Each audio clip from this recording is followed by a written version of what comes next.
Episode 3, Smart Tools, Smart Africa, How AI Powers Everyday Apps and Tools. In this episode, we break down the different types of artificial intelligence, narrow AI, general AI, and super AI, in a way that is easy to understand. We also explore how AI powers the apps and tools we use every day, like Google Maps, Facebook, mobile money, and voice assistants. Using examples from Africa, we explain how AI is working quietly in the background to make life smarter and more convenient. This is the kind of knowledge that makes technology feel less like magic and more like a tool for change. You'll be surprised by how many times you've used AI without even knowing it. In the last episode, we looked at the short history of AI and how it works. Today, we're going to talk about the different types of AI and how it powers the apps and tools we use every single day, especially here in Africa.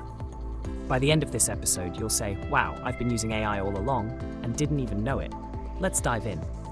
When people talk about artificial intelligence, they usually group it into three main types: narrow AI, or weak AI, general AI, super AI. Let us go through them one by one. Do not worry, no big grammar. 1. Narrow AI, the most common one today. This is the AI we use right now. Narrow AI is built to do one job and do it well. Examples: Google Translate. It translates text from one language to another. Spotify or Boomplay suggests songs you might like.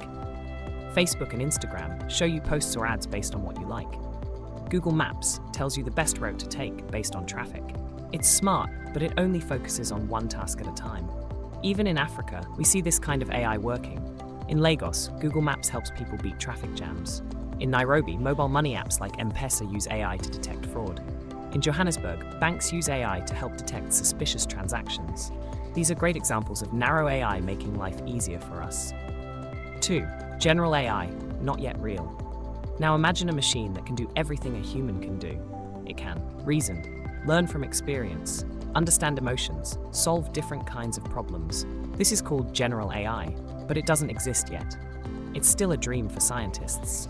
If one day a machine can learn anything just by observing like a human child, we would call that general AI. We are not there yet, but researchers all over the world are working on it. 3. Super AI, science fiction, for now. Super AI would be smarter than all humans combined. It could think better, faster, and deeper than the smartest people on Earth.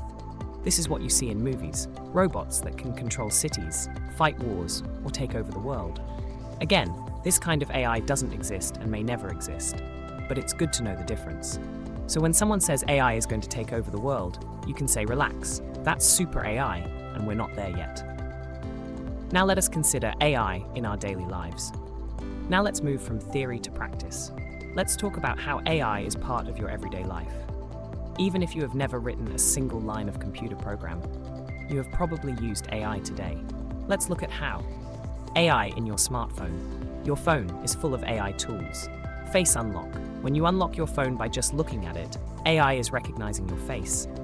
Autocorrect. When you type in WhatsApp and it corrects your spelling or predicts your next word, AI is at work.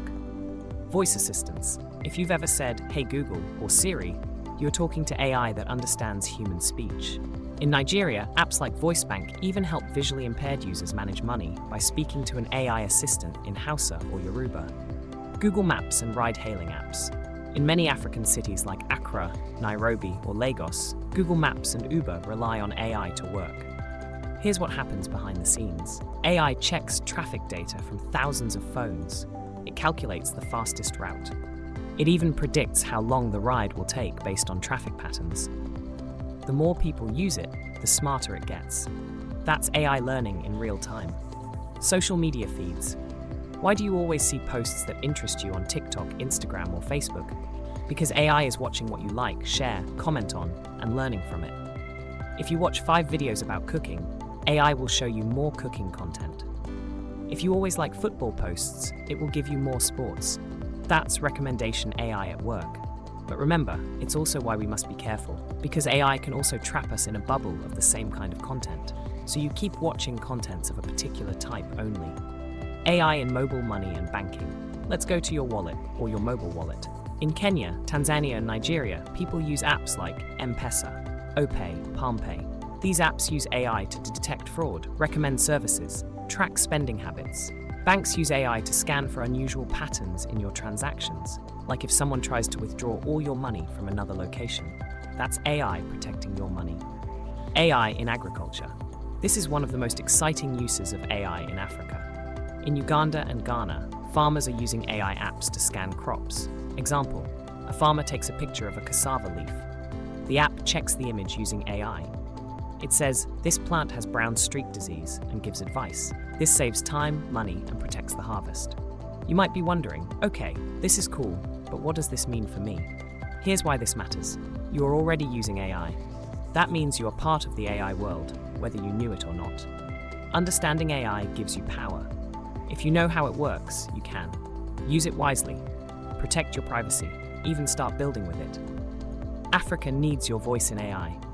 AI systems are trained mostly on data from other continents. If we want AI to work well for us in Africa, we need African voices, languages, cultures, and challenges to be part of the system. Let's go over what we've learned today. There are 3 types of AI: narrow AI, general AI, and super AI.